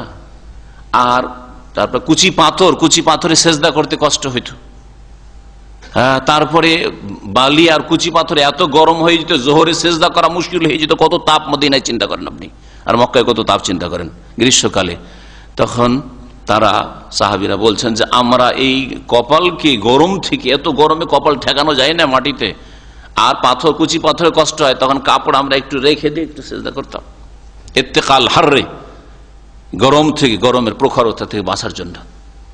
তারপরে তারা সকলের চাইতে শ্রেষ্ঠ সাহাবায়ে কেরাম, তাই না? আর এত সুখের জীবন যাপন, কিন্তু কোথায় যে আপনার হাসর হবে, কি যে অবস্থা হবে মওতের পরে, আল্লাহ পাক ভালো জানেন। ওয়ালাল হাসির আল মুত্তাখায মিনহু, আর রাসূলুল্লাহ সাল্লাল্লাহু আলাইহি ওয়াসাল্লাম চাটাইয়ের উপরে সেজদা করেছেন যা বানানো হইতো ওই খেজুর পাতা থেকে, চাটা একটু বড় গুলোকে বলা হয়। ওয়ালাল ফারওয়াতিল মাদবুগা, আর এমন চামড়ার ওপর, হ্যাঁ, যেই চামড়ায় পশম লাগানো থাকতো, পশমযুক্ত চামড়া, ফারওয়া বলা হয় পশমযুক্ত বা লোমযুক্ত চামড়াকে বলা হয় মাদবুগা, যা শোধিত হয়েছে, যা পাক করা হয়েছে। চামড়া সম্পর্কে জ্ঞান আছে, চামড়াকে হ্যাঁ পাক করা হয়, হ্যাঁ, দেবাগাত দেওয়া, যেটাকে আরবি ভাষায় বলা হয়, না হলে পচে সরে যাবে। আর যখন ওটাকে পাক করে নেবেন আপনি, যারা চামড়ার ব্যবসায়ী তারা এগুলো বুঝে, চামড়িয়েরা, তো তারপরে ওতে মশক বানান, পানি রাখেন, সরবে না, পচবে না, গন্ধ হবে না, কিচ্ছু হবে না। ওয়াকানা ইযা সাজাদা মাক্কানা জাবহাতু আনফাহু মিনাল আরদ, রাসূলুল্লাহ সাল্লাল্লাহু আলাইহি ওয়াসাল্লাম যখন সেজদা করতেন তো সেজদাই তার কপাল এবং নাক জমিনে মজবুত করে রাখতেন। এমন নয় যে হালকা করে ঠেকিয়ে রাখলেন, যেমন অনেকে এই ধুলো লেগে যাবে, অথবা একটু ঠেকালো না, একবার পুরো রেখে দিয়েছেন, পুরো শরীরের ভরটা একেবারে কপাল আর নাকের উপর, এইরকম মাক্কানা একেবারে শক্তিশালী করে রাখতেন। ওয়ানাহা ইয়াদাইহি আন জামবাইহি, আর দুই হাতকে দুই পার্শ্ব থেকে সরিয়ে রাখতেন, এইরকম করে না, সরিয়ে রাখতেন। ওয়া জাফাহুমা, এমন দূরে রাখতেন, হাত্তা ইউরা বিয়াদু ইবতি, এমনকি তার দুই বগলের শুভ্রতা দেখা যেত। বগল এদিকটা বেশি সাদা তুলনামূলক, ঠিক না? এই জায়গাটা সবসময় ঢাকা থাকে, তো সাদা বেশি থাকে। তো এই সাদা জায়গাটা দেখা যেত, তাহলে কত এইরকম করে নামাজ পড়তে, যদি এরকম করে হইতো তাহলে দেখা যাবে কি বগলের, বগলের তলার এই যে সাদা অংশটা দেখা যাবে না। তো এইভাবে নবী করিম সাল্লাল্লাহু আলাইহি সাল্লাম দুই হাতকে দূরে রাখতেন। ওয়াকানা ইয়াদাউ ইয়াদাইহি হাযওয়া মানকাবাইহি ওয়া উযনাইহি, আর দুই হাতকে সেজদার অবস্থায় রাখতেন তার দুই কাঁধ এবং দুই কান বরাবর। কান থেকে এগিয়ে যাচ্ছে আপনার, কানের কাছ থেকে শুরু করে আর কাঁধ পর্যন্ত, এই কাঁধ পর্যন্ত হাত থাকতো। জি, অনেকে সেজদা করে সামনে হাত বাড়িয়ে দিয়ে, না এরকম চলবে না। জি, অনেকে সেজদা করে এইখানে হাত হতো না, ওইটা বাড়তি না হয় ঘাটতি, চলবে না। ওয়াতাদিলু ফি সুজুদিহি, আর মধ্যম পন্থা অবলম্বন করতেন সেজদায়, সেজদা ধীর স্থিরতা অবলম্বন করতেন, লম্বা সেজদা করতেন রাসূলুল্লাহ। ওয়াস্তাকবিলু বিআতরাফি আসাবি রিজলাইহিল কিবলা, আর সেজদায় তার দুই পায়ের আঙ্গুলের অগ্রভাগ কিবলামুখী করতেন। তাহলে সেজদার অবস্থায় দেখান একটু সেজদা করে, মুস্তাফিজ দেখান সেজদায় আপনার পায়ের আঙ্গুলগুলি খাড়া থাকবে আর কিবলামুখী, খাড়া কিবলামুখী থাকবে, পায়ের আঙ্গুলগুলি কিবলামুখী থাকবে এরকম। আর যদি এইরকম করে দেন কিবলামুখী হলো না, এরকম চলবে না, যেমন কেউ আঙ্গুলগুলি মুড়িয়ে নেয়, আঙ্গুল মুড়িয়ে নিলে তার কিবলামুখী থাকলো না। তাহলে ওয়াবসুতু কাফাইহি ওয়া আসাবিয়াহু, আর দুই হাত আর দুই হাতের আঙ্গুলগুলিকে কি করতেন, সম্প্রসারিত করতেন, এইভাবে রাখতেন, এরকমও নয়, এরকম করতেন না। ওয়ালা ইউফাররিজু বাইনাহুমা ওয়ালা ইয়াকবিদুহুমা, এই হাতের আঙ্গুলগুলিকে একেবারে ফাঁক রাখা, ফারাজ ফাঁক রাখা, ফারাজ মানে হয় ফাটল, তো এইরকম করে রাখতেন না। সিজদা করছেন আর এইরকম করেও না, আর কবজ করা মানে মুড়িয়ে না, এইরকমও না, এইরকম করতেন না। আঙ্গুলের সাথে আঙ্গুল মিলিয়ে রাখেন আর লম্বা করে সম্প্রসারিত করে রাখেন। ওয়াকানা ইয়াকুলু, আর সেজদায় যে দোয়া তাসবিহগুলি বলতেন সেগুলি শুনেন। যে আমাদের দেশের মানুষরাকে একটা শুধু শেখানো হয়েছে, আর বাকি যে সহি হাদিস একেবারে শেখানো হয়নি। ওয়াকানা ইয়াকুলু, রাসূলুল্লাহ সাল্লাল্লাহু আলাইহি ওয়াসাল্লাম বলতেন সেজদায় সুবহানা রাব্বিয়াল আলা, যখন সাব্বিহ ইসমা রাব্বিকাল আলা সূরা আলা নাযিল হইল, তখন নবী সাল্লাল্লাহু আলাইহি ওয়াসাল্লাম ইজআলুহা ফি সুজুদিকুম, তোমরা এর উপর আমল করো তোমাদের সেজদায় সুবহানা রাব্বিয়াল আলা বলো। ও আমারা বিহি, আর এর নির্দেশও দিয়েছেন। ও ইয়াকুলু, আর রাসূল সাল্লাল্লাহু আলাইহি ওয়াসাল্লাম কখনো কখনো বলতেন 2 নম্বর সুবহানাকা আল্লাহুম্মা রাব্বানা ওয়া বিহামদিকা আল্লাহুম্মা ইগফিরলি, যখন ইজা জা নাসরুল্লাহ নাযিল হইল ফাসাব্বিহ বিহামদি রাব্বিকা ওয়াস্তাগফিরু, 3টা হুকুম, তাসবিহ করো, তোমার রবের প্রশংসা বিজড়িত হামদের সাথে সাথে, আর ইস্তেগফার করো, আল্লাহর কাছে ক্ষমা চাও। তখন নবী সাল্লাল্লাহু আলাইহি ওয়াসাল্লাম কি বলতেন, সুবহানাকা আল্লাহ তোমার পবিত্রতা ঘোষণা করি, আল্লাহুম্মা রাব্বানা হে আল্লাহ আমাদের রব, ওয়া বিহামদিকা তোমার প্রশংসার সাথে সাথে আল্লাহুম্মা ইগফিরলি আল্লাহ আমাকে মাফ করে দাও, ক্ষমা করে দাও। বেশি দোয়া হলো না? সুবহান রাব্বিয়াল আলাতে আমার মহান প্রতিপালকের পবিত্রতা ঘোষণা করে, শুধু পবিত্রতা ঘোষণা করলেন, আর এটাতে আপনি পবিত্রতা ঘোষণা করলেন, আল্লাহ পাকের হামদ প্রশংসা গুণগান করলেন, আর কি করলেন, আল্লাহ পাকের কাছে ক্ষমা চাইলেন। ট্রিপল 3 গুণ পেলেন আপনি।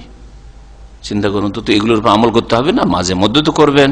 আর 3 বার বললেন সুবহান রাব্বিয়াল আলা, সুবহান রাব্বিয়াল আলা, সুবহান রাব্বিয়াল আলা, তারপরে এটা বলেন।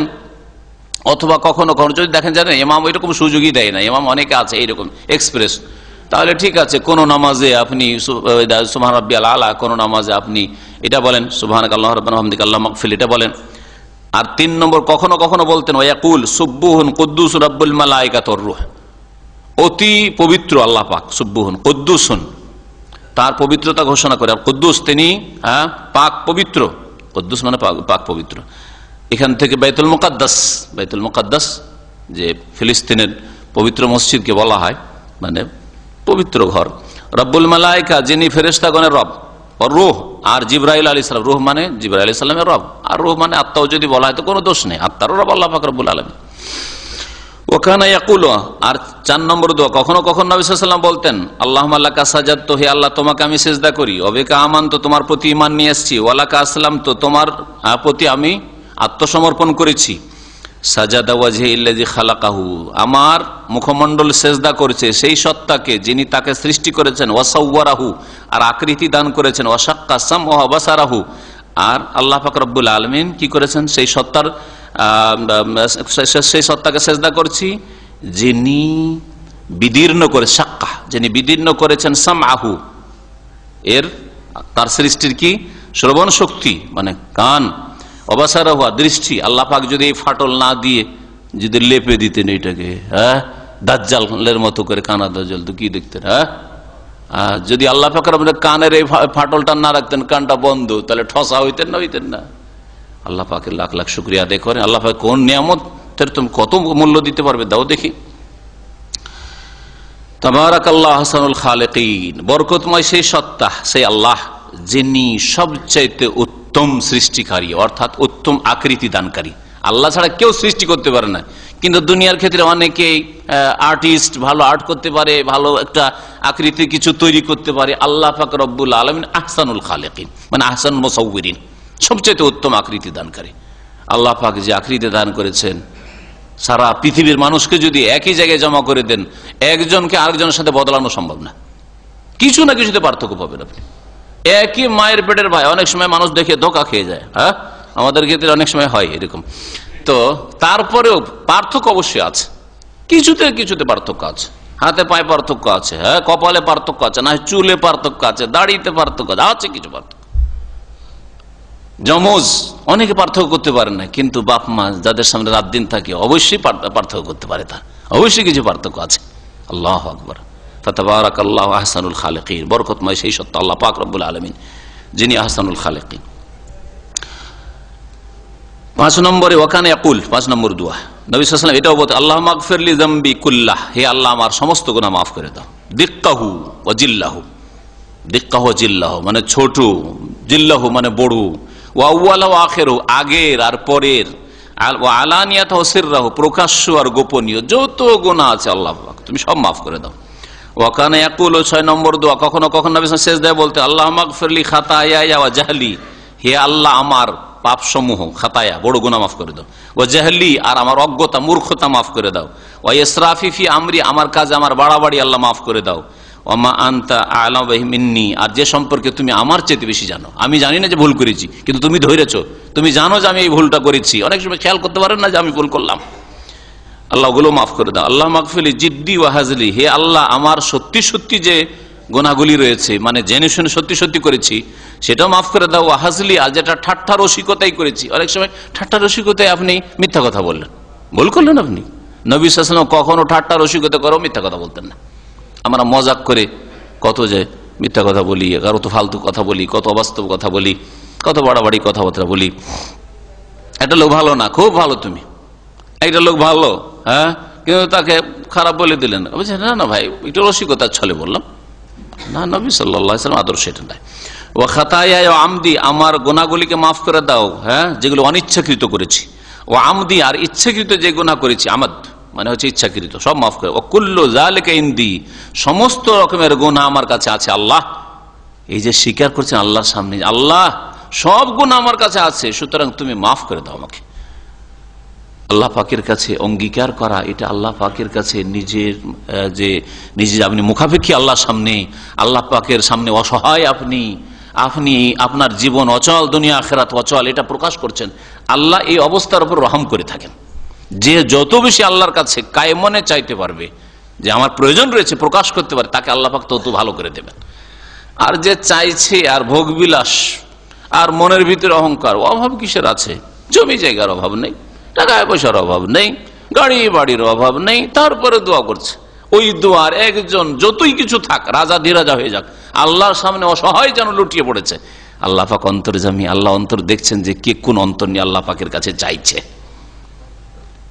এই জন্য আল্লাহ পাক সকলের দোয়া কবুল করেন না, আল্লাহ পাক অন্তর দেখেন প্রথমে। আল্লাহ মাগফির লিমা কাদ্দামতু ওয়া মা আখারতু, হে আল্লাহ আমাকে মাফ করে দাও যা আগে করেছি, ওয়া মা আখারতু যা পরে করেছি, ওয়া মা আসরারতু আজ যা লুকিয়ে করেছি, ওয়া মা আলানতু যা প্রকাশ্যে করেছি। আনতা ইলাহি তুমি আমার মাবুদ উপাস্য, লা ইলাহা ইল্লা তোমার ছাড়া কোনো সত্য উপাস্য নেই। ওয়া আমারা বিল ইজতিহাদি ফি দুআই ফি সুজুদ, আর রাসূলুল্লাহ সাল্লাল্লাহু আলাইহি ওয়াসাল্লাম সেজদায় দুআর ক্ষেত্রে মেহনত পরিশ্রম করতে বলেছেন। দোয়াই সেজদায় কি করতে বলেছেন? সেজদায় যখন দোয়া করবেন, এক তো দোয়া করবেন, আমাদের দেশের অধিকাংশ মানুষ সেজদায় দোয়া করে না, শুধু তসবিহ করে। দোয়া মানে চাইবেনও আপনি নিজের জন্য, গুণগানমূলক দোয়া করবেন আর যাচ্ছামূলক দোয়া করবেন। দোয়া কিন্তু দুই প্রকারের, দোয়াই মাসআলা আর দোয়াই ইবাদত। ইবাদত কত দোয়া মানে আল্লাহ পাকের গুণগান পেশ করলেন, সুবহান রাব্বিয়াল আলা, এটা হচ্ছে ইবাদতগত দোয়া। আপনি ইবাদত পেশ করলেন, তাসবিহ পেশ করলেন, কিন্তু মাগফিরনি, আল্লাহ আমাকে মাফ করে দাও, আল্লাহ মাগফির, আল্লাহ আমাকে মাফ করে দাও, ফাইন্নাহু লা ইয়াগফিরুয যুনুবা ইল্লা, তোমার ছাড়া কেউ গুনাহ মাফ করতে পারে না। তাহলে আল্লাহ পাকের কাছে যাচ্ছাগত আপনি দোয়া করলেন। এই দোয়াকে দুই ভাগে ভাগ করা হয়েছে কোরআন এবং হাদিসে। নবী করিম সাল্লাল্লাহু আলাইহি সাল্লাম দোয়াও করেছেন, দোয়া করতে নির্দেশ দিয়েছেন, আর শুধু নির্দেশ না, মেহনত করতে বলেছেন। তা দোয়াতে পরিশ্রম করতে হয়। যেমন আপনি চাষাবাদে চাষি হইলে পরিশ্রম করছেন, ব্যবসা বাণিজ্যে পরিশ্রম করছেন, ছাত্র হলে লেখাপড়ায় পরিশ্রম করছেন, ওস্তাদ হইলে আপনি ভালো করে যাতে করে উপস্থাপনা করতে পারেন, আর ভালো করে আপনি ছাত্রদের মন জয় করতে পারেন, আপনার প্রমোশন উপরে হোক, সেই জন্য আপনি চেষ্টা করছেন। ওর চাইতে বেশি মেহনত আপনার দুয়াতে হইতে হবে, তাহলে কাজ হবে। দুই দিক থেকে যখন মেহনত, দুয়ার মেহনত একজন মুমিনের জীবনে, আর একটা হচ্ছে দুনিয়ার যতটা আল্লাহ ক্ষমতা দিয়েছে এই মেহনত, তখন আল্লাহ পাক বরকত নাজিল করবেন। আপনি যদি ঠকামি করেন, আপনার চাকরির ক্ষেত্রে ঠকামি করছেন, টেকনিশিয়ান ঠকামি করছেন, আপনি আলেম ঠকামি করছেন, আপনি দায়ী ঠকামি করছেন, টাইম পাস করছেন, আর এদিকে দোয়া আল্লাহর কাছে নেই, তা আল্লাহ কি করে বরকত দিবে? দোয়ার মেহনত লাগবে, আর তার সাথে সাথে আপনার যতটা আল্লাহ ক্ষমতা দিয়েছেন আমি হক আদায় করব, যে বিষয়টা বলবো হক আদায় করব, যেই কাজটা করব সুন্দর করে করব। হ্যাঁ, যেখানে আছি আমি, যেই অবস্থায় আছি সেই অবস্থায় আমি আমার আল্লাহ পাক যতটা ক্ষমতা দিয়েছেন সেই ক্ষমতাটাকে কাজে লাগাবো। এই রকমের মন মেজাজ হইতো। এই লোকগুলি দুনিয়ার ক্ষেত্রে কামিয়াব আর আখেরাতের ক্ষেত্রে কামিয়াব, যারা দুয়াও করে আল্লাহ পাকের কাছে, দোয়ার মেহনত, আর আল্লাহ পাক যতটা ব্রেন বুদ্ধি দিয়েছেন আর শরীরে ক্ষমতা দিয়ে সেটাকেও কাজে লাগায়, সেটারও মেহনত করে। নবী করিম সাল্লাল্লাহু আলাইহি ওয়াসাল্লাম বদরের যুদ্ধে এই দুই রকমই মেহনত করেছেন। বদরের যুদ্ধের শুধু ইতিহাস যদি পড়েন তাহলে দেখবেন যে দুই রকম মেহনত করেছেন। নবী সাল্লাল্লাহু আলাইহি ওয়াসাল্লাম মদিনা ছেড়ে, পরিবার ছেড়ে চলে যাচ্ছেন বদরে, 100-200 কিলোমিটার দূরে, আর ওখানে গিয়ে পৌঁছেছেন। মেহনত না? এই মেহনত। তারপরে কিছু নেই, ঘোড়া তো নেই, উট আছে, অধিকাংশ লোক হেঁটে, পায়ে হেঁটে, সুবহানাল্লাহ, পাথর রাস্তা, না রোড না রাস্তা না কিছু, কোনো রাস্তাও নেই এই অবস্থায়। আর যা ভাঙা ফুটা আছে তরবারি, তাই নিয়ে চলো। মেহনত, যতটা ক্ষমতা আছে শরীরের, এই মেহনত আগে। তার সাথে সাথে দোয়ার কি মেহনত করেছে রাসূলুল্লাহ, এমন দোয়া করেছেন, এমন দোয়া করে আল্লাহ পাকের কাছে, যে আবু বকর সিদ্দিক রাদিয়াল্লাহু তাআলা দেখছেন রাসূলুল্লাহ সাল্লাল্লাহু আলাইহি ওয়াসাল্লাম চাদর পড়ে গেছে, দোয়া করে, তো খেয়ালই নাই যে চাদর পড়ে গেছে, গায়ের উপরে চাদর ছিল, চাদর পড়ে গেছে নিচে, চাদরটাকে উঠিয়ে দিচ্ছেন রাসূলুল্লাহ সাল্লাল্লাহু আলাইহি ওয়াসাল্লামের মোবারক শরীরে। আবু বকর সিদ্দিক রাদিয়াল্লাহু তাআলা বলছেন যে কাফাকা মুনাশাদাতুকা রাব্বাকা ইয়া রাসূলুল্লাহ, হে আল্লাহ রাসূল, আপনি যে আপনার রবের কাছে এই কায়মনে একগ্র চিত্তে দোয়া করেছেন, যথেষ্ট হয়ে গেছে, কবুল করেছেন আল্লাহ পাক। ফাইনাল্লাহা সায়ুনজিজু লাকা মা ওয়াদাকা, আল্লাহ অবশ্যই পুরা করবেন যে ওয়াদা আপনার সাথে করেছেন। আর সত্যি আল্লাহ পাক ওয়াদা পূরণ করেছেন। কোথায় 1000, ওরা কোথায় 313 জন, আর ওদের কাছে ঘোড়া, ওদের কাছে উট, ওদের কাছে সেই যুগের উন্নত তরবারি, অস্ত্র, এদের কাছে কিছুই নেই, ভাঙা ফুটা জিনিস। তারপরে আল্লাহ পাক কিভাবে সম্মানিত করেছেন। এই হচ্ছে দুয়ার মেহনত। আপনার দুনিয়ায় যদি কামিয়াব হইতে হয়, যেখানে আছেন আপনি, যেখানে আছেন, দুনিয়ায় যদি কামিয়াব হইতে হয়, তারপরে এই দুটো মেহনত লাগবে। যতটা আল্লাহ মেহনত, ব্রেন বুদ্ধিতে, ব্রেনকে কাজে লাগান। ব্রেন আছে কিন্তু ব্রেনকে রেখে দিলেন যে তুই স্টক থাক, পড়াশোনা করবো না। তবে মাদ্রাসার ছাত্র, স্কুল কলেজ ইউনিভার্সিটির ছাত্র, আর যে ব্রেন, আমি ব্রেনই ছেলে, আর ব্রেনটাকে স্টক করে রেখে দিলেন, থাক, তুই থাক, হেফাজতে থাক, মেহনত পরিশ্রম লাগবে না, হবে? তাহলে ওই মেহনত পরিশ্রম লাগবে। আর তার সাথে সাথে দোয়ার মেহনত লাগবে। রব্বে জিদনি ইলমা, রব্বে জিদনি ইলমা, আল্লাহুম্মা ইন্নী আসআলুকা ইলমান নাফিআ, আল্লাহ উপকারী ইলম দান করো, তাহলে আল্লাহ পাক দেবেন। ওই রকমই যে যেখানে আছেন, কর্মক্ষেত্রে আছেন, আল্লাহ আমাকে যশ দান করো, এখানে আল্লাহ আমার বরকত দান, রুজিতে বরকত দান করো। এই দুয়ার মেহনত, আর তার সাথে সাথে কাজ করে দেখান। আপনি যদি ভালো কাজ দেখেন তো সবাই দেখছে। আল্লাহ বলছেন কুল ইয়ামালু, কোরআনে কারীম একটি আয়াতে, যে হে নবী, মানুষকে জানিয়ে দাও যে তোমরা কর্ম করো, আমল করো, কর্ম করো। ফাসায়ারাল্লাহু আমালাকুম ওয়া রাসূলুহু ওয়াল মুমিনুন, তোমাদের আমল আল্লাহও দেখছেন, আর তার রসুল যতদিন জীবদ্দশা ছিলেন তিনিও দেখছেন, আর মুমিন মুসলিমরা মানুষও দেখছেন। আপনি কাজ করবেন, আপনার মালিক দেখবে না? আপনি কাজ করছেন ভালো, আর দেখে আরে কিছুদিন ধোকা দিয়ে রাখা যায়। আপনার বিরুদ্ধে কেউ যদি ষড়যন্ত্র করে তো ধোকা দিয়ে আর ধুলো ছিটিয়ে কিছু সময় এইরকম বদনাম করতে পারে, কিন্তু সবসময় ভালো কাজ করে যাচ্ছেন আর ভালো মানুষের নজরে পড়বে না, এটা হইতে পারে না। তো এই দুটোই মেহনত অবশ্যই জরুরি কামিয়াবির জন্য। দুটোই মেহনত জরুরি কামিয়াবির জন্য দুয়ার মেহনত। আর যতটা আল্লাহ পাক যাকে যে ক্ষেত্রে ক্ষমতা দিয়েছেন সেই ক্ষমতাকে ব্যয় করতে হবে, ক্ষয় করতে হবে, মেহনত পরিশ্রম করতে হবে। রাসূলুল্লাহ সাল্লাল্লাহু আলাইহি ওয়াসাল্লাম নির্দেশ দিতেন বিল ইজতিহাদ ফি দুআ ফি সুজুদ। হাদিসের শব্দ বাক্য এরকম আছে, ফাজতাহিদু ফি দুআই ফি সুজুদ, তোমরা সেজদায় দুয়ার ক্ষেত্রে মেহনত পরিশ্রম করো। শুধু দোয়া করা নয়, তাহলে মেহনত করতে হবে। কেমন করে মেহনত লাগে চিন্তা করুন। আপনি বারবার করে চান সেজদায় পড়ে আল্লাহ আমি নেব, বারবার করে চান। আরবি ভাষা আপনি বুঝছেন না যে কি চাইছেন না চান, নিজের ভাষায় চান আপনি। বিশেষ করে নফল সুন্নাত আপনার পার্সোনাল নামাজ, তখন আমি বলছি না যে ফরজ নামাজে আপনি করবেন, কারণ ওতে তো সময় অল্প। আর তার সাথে সাথে বলছেন ওয়াকালা, নবী সাল্লাল্লাহু আলাইহি ওয়াসাল্লাম বলেছেন ইন্নাহু কামিনুন আইয়ুস্তাজাবা লাকুম, তোমরা যদি দুআয় মেহনত করো সেজদায় পড়ে পড়ে, তাহলে আশা করা যায় যে তোমাদের দোয়া কবুল করা হবে, তোমাদের দোয়া কবুল করা হবে। কামিনুন মানে হারিয়ুন, অবশ্যই তোমাদের দোয়া কবুল হওয়ার উপযোগী। কামিনুন মানে হচ্ছে উপযোগী, তোমাদের দোয়া অবশ্যই কবুল হবে আল্লাহ পাকের কাছে যদি মেহনত তোমরা করতে পারো। আল্লাহ পাক আমাদেরকে যেন তৌফিক দান করেন তার কাছে দোয়া করার। আমাদেরকে আল্লাহ পাক মেহনত পরিশ্রমের যেন তৌফিক দান করেন, দিনের ক্ষেত্রে, দুনিয়ার ক্ষেত্রে, হালাল রুজি হাসিলের ক্ষেত্রে, আখিরাতকে সুন্দর করার ক্ষেত্রে, জান্নাত হাসিল করার ক্ষেত্রে, জাহান্নাম থেকে বাঁচার ক্ষেত্রে আল্লাহ পাক আমাদের মেহনত পরিশ্রমে যেন তৌফিক দান করেন। আল্লাহ পাক আমাদের ভুল ভ্রান্তি যেন মাফ করে দেন, গুনাহ খাতা যেন মাফ করে দেন। আল্লাহ পাক আমাদের সকলকে জান্নাতুল ফিরদৌস যেন দান করেন। সুবহান রাব্বিকা রাব্বিল ইজ্জাতি আম্মা ইয়াসিফুন ওয়া সালামুন আলাল মুরসালিন ওয়ালহামদুলিল্লাহি রাব্বিল আলামিন। সেজদার জায়গায় তাকাইতে হবে নামাজের অবস্থা, এটা হচ্ছে নবী সাল্লাল্লাহু আলাইহি ওয়াসাল্লামের নির্দেশ। আর তারপরে যখন এতে থাকবে তাশাহুদে বসবেন, আসবে সামনে আলোচনায়, তাশাহুদে যখন আঙ্গুল হেলাবেন, আঙ্গুলটার দিকে নবী সাল্লাল্লাহু আলাইহি ওয়াসাল্লাম তাকিয়েছেন ওই সময়, শুধু তাশাহুদের সময়। এই দুটো বিষয় জেনে নেন। আর তারপরে আর একটা বিষয় জানেন, যেটা ওই ভাই জিজ্ঞেস করছেন যে অনেকে নামাজ পড়ে আর ও আকাশের দিকে তাকায়। নবী সাল্লাল্লাহু আলাইহি ওয়াসাল্লাম এই ক্ষেত্রে কিন্তু শক্ত বাণী উচ্চারণ করেছেন। বলছেন ওই সব লোকেরা যারা আকাশের দিকে তাকায় তারা কি ভয় করে না যে তাদের চক্ষু আল্লাহ পাক ছিনিয়ে নেবেন, তাদের চক্ষু আল্লাহ পাক ছিনিয়ে নেবেন। এটা যদি আকাশের দিকে তাকায় সেই ক্ষেত্রে নবী সাল্লাল্লাহু আলাইহি ওয়াসাল্লামের শক্ত বাণী রয়েছে। আর যারা ডানে বামে তাকায়, এদিক ওদিক তাকায়, ওদের সম্পর্কে জিজ্ঞাসা করা হলে নবী সাল্লাল্লাহু আলাইহি ওয়াসাল্লামকে জিজ্ঞাসা সুইল আনিল ইলতিফাতি ফিস সালাহ, নামাজের মধ্যে এদিক ওদিক তাকানো সম্পর্কে জিজ্ঞাসা করা হয়, তখন নবী সাল্লাল্লাহু আলাইহি ওয়াসাল্লাম বলেন হুয়া ইখতিলাসুন ইয়াখতালিসুহু শাইতানু মিন সালাতিল আবদি। এটা হচ্ছে ছোঁ মেরে নিয়ে, ইখতিলাস মানে ছোঁ মেরে নিয়ে যাওয়া। ছোঁ মেরে আপনি যাচ্ছেন রাস্তা দিয়ে আর হাত থেকে ছোঁ মেরে মোবাইল নিয়ে গেল, আজকাল যেমন হচ্ছে এখানে। তো এই যে ছোঁ মেরে নিয়ে যাওয়া ছিনতাই করে, নবী সাল্লাল্লাহু বলছেন যে এটা হচ্ছে কি, নামাজে এদিক ওদিক তাকানোটা হচ্ছে শয়তানের ছোঁ মেরে নিয়ে যাওয়া বা শয়তানের ছিনতাই।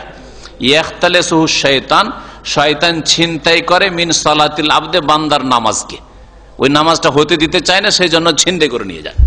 তাহলে যেই ব্যক্তি এদিক ওদিক তাকায় তার নামাজ শয়তানে ছিনিয়ে নিয়ে যায়, ওর নামাজ ওইভাবে হয় না। সুতরাং সাবধান হবেন এই ক্ষেত্রে। জি, নবী করিম সাল্লাল্লাহু আলাইহি ওয়াসাল্লাম নামাজের জন্য বিশেষ কোন অবস্থা তৈরি করতেন যা নামাজের আগে হইতো না, এরকম করতেন না। নামাজের আগে যদি পাগড়ি পরে থাকতেন তাহলে নামাজের অবস্থাতে পাগড়ি পরতেন, আর নামাজের অবস্থাতে নামাজের আগে পাগড়ি ছিল না আর আসলেন আর নামাজের সময় পাগড়িটা বাঁধলেন তারপর নামাজ শুরু করলেন, কোনো প্রমাণ নেই। সুতরাং আমাদের দেশের এক শ্রেণীর ইমাম সাহেবদের তরিকা আসলো, মুসাল্লায় মেহরাবে আসলো, আর আসার পরে পাগড়িটা কষলো আর তারপরে নামাজ শুরু করলো, আর মনে করে যে 70 গুণ বেশি নেকি পাবে। জাল কথা, এটি হাদিস মওযু, জাল কথা বানানো। আর 70 গুণ কেন, 1 গুণও ফজিলত বেশি নাই। তবে যত সুন্দর পোশাক পরবে তত ভালো। কোরআনের হুকুম, আল্লাহ বলছেন ইয়া বানি আদম খুযু যিনাতাকুম ইনদা কুল্লি মসজিদ, হে আদম সন্তান তোমরা প্রত্যেক মসজিদে যাওয়ার সময় তোমাদের জিনত গ্রহণ করো। জিনত মানে ভালো সাজ, যেটা সবচাইতে ভালো জামা, ভালো কাপড়, পরিষ্কার পরিচ্ছন্ন, ওইটা পরার চেষ্টা করবেন মসজিদে। কারণ দেখেন আপনারা ডিউটিতে কেউ কিন্তু ময়লা কাপড় পরে আসেন না, আর লুঙ্গি পরে তো যেতেই পারবেন না। আর আল্লাহ পাকের সামনে শুধু লুঙ্গি পরে না, ওই লুঙ্গি যেই লুঙ্গি পরে সারা রাত ঘেমেছেন আর গন্ধ ছড়াচ্ছে, ওই লুঙ্গি পরে ফজরে হাজির। লুঙ্গি পরে যাওয়া দোষ নাই, কিন্তু ওই লুঙ্গি পরে যান যে লুঙ্গিটাতে ঘাম হয়েছে, ময়লা লেগে আছে, যে লুঙ্গিটাতে রাত্রে শুয়েছিলেন, ওইটাই নয়। আল্লাহ পাকের কাছে দোয়া করলে ভালো মন্দ তকদিরের পরিবর্তন হয়, হ্যাঁ হইতে পারে। আল্লাহ পাক রব্বুল আলামিনের কাছে দোয়া করলে তকদিরের পরিবর্তন হইতে পারে, এই মর্মে হাদিস রয়েছে। নেক আমলের দ্বারা আত্মীয়দের সাথে সুসম্পর্ক, দান খায়রাত করা, আত্মীয় বা মা বাপের খেদমত করা, ভাই বোনদের সাথে সুসম্পর্ক রাখা, ইত্যাদি ইত্যাদি, খালার খবর নেওয়া, ফুফুর খোঁজ খবর নেওয়া, আত্মীয় চাচাদের খবর নেওয়া, মামাদের খবর নেওয়া, অভাবী দুর্গত যারা আছে তাদের খোঁজ খবর নেওয়া, এগুলোতে বালা মুসিবত দূর হয়। সুতরাং তকদির পরিবর্তন হইতে পারে। আর আপনি কি জানেন যে আপনার তকদিরে এটা আছে? আগে থেকে ধরে নিলেন যে যা আছে তাই আছে, আমি আর দান খায়রাত করবো না, আর ও তো ভালো করতে যাবো না। না, বালা মুসিবত অবশ্যই দূর হয়। দেখা গেছে বাস্তবে, ভালো করে দেখবেন, যারা যত বেশি আত্মীয়দের খেদমত করেছে, গরিব অভাবের খেদমত করেছে, তাদেরকে আল্লাহ পাক সুখী করেছেন। অল্প আয়ুতে অল্প সময়ে অনেক কিছু দিয়েছেন। বাস্তব সত্য, বাস্তব সত্য। এটা হাড়ে হাড়ে টের পাবেন যদি আপনি এরকম করে থাকেন। দেখা যায় যে আপনার ছোট ভাই নতুন বিয়ে করে আলাদা হয়ে গেল, আপনার সমান জমি নিয়ে, আপনার সমানটা নিয়ে চলে গেল। আপনার 5টা 7টা 8টা ছেলে হয়ে গেছে, কিন্তু সবগুলি ভাইকে মানুষ করেছে, বোনগুলির বিয়ে শাদী দিয়েছেন। লোকে তো ভাবছে যে আপনি গরিব হয়ে গেলেন। দেখবেন আপনার ছেলে মেয়েরা সুখী হবে, আর ও অতটা সুখী হইতে পারবে না। কত এরকম ঘটনা বাস্তব, নাম ধরে বলবো না, কিন্তু আমাদের আপনজন আত্মীয় স্বজনদের মধ্যে অনেকে এরকম আছে যে যখন জুদা হয়, যখন সেপারেট হয়, তখন দেখা যায় আরে এর 7টা 8টা ছেলে মেয়ে, আর নিয়ে অতটাই জমি পেল, আর ইয়ে তো স্বামী মিয়া বিবি মাত্র বিয়ে করেছে, আর বিয়ে করার পরে আলাদা হয়ে গেল, 1 পয়সা সংসারে লাগালো না, ও তো বাবু বড় ভাইয়ের খেয়ে দিয়ে, হোটেলে খেয়ে দিয়ে মানুষ হয়ে চলে গেল। দেখা গেল যে এখন অশান্তিতে ভুগছে ওই ছোট ভাই, হ্যাঁ, আর ইয়ে আলহামদুলিল্লাহ খুব আরামে আছে, বরকতের শেষে নেই। এরকম বহু দিক আছে বরকতের, যে বরকতের আসবাবুল বারাকাত আমার আলোচনা আছে, বরকত কিসে আসে, কিভাবে আসে, ওগুলো আলোচনা জি না, এই তরিকা না। আগে সামনে আলোচনায় আসবে যে আমাদের যে নামাজগুলি আছে, শুক্রবারের আলোচনা, যদি শুক্রবার আমার এই সপ্তাহে আলোচনা থাকে তাহলে শুক্রবারের দর্শে বিষয়বস্তুটা আছে। সেটা হচ্ছে যে আপনার যে নামাজটা পেলেন আপনি, সেটা আপনার আগের নামাজ, খুব সহজ ভাষায় বুঝেন। যে নামাজটা পেলেন সেটা আগের নামাজ, 2 রাকাত পেয়ে গেছেন, প্রথম 2 রাকাত হয়ে গেছে, তাহলে বাকি 2 রাকাতে শুধু সূরা ফাতিহা পড়া আছে, বোঝা গেছে? এটাই হচ্ছে ঠিক, কারণ নবী সাল্লাল্লাহু আলাইহি ওয়াসাল্লাম বলেছেন ফাতিম্মু, পুরা করা, আর পুরা করা হচ্ছে আগেরটা আগে আর পরেরটা পরে। জি, ইমামের কয় রাকাত হইলো আর কোন রাকাত ধরলেন ওই সব দেখা দেখি নেই আপনার। বাস এখানে শেষ করছি, সময় লম্বা হয়ে গেছে। সাল্লাল্লাহু আলাইহি ওয়া সাল্লাম মুহাম্মদ ওয়া আলা আলিহি ওয়া সাহবিহি আজমাইন।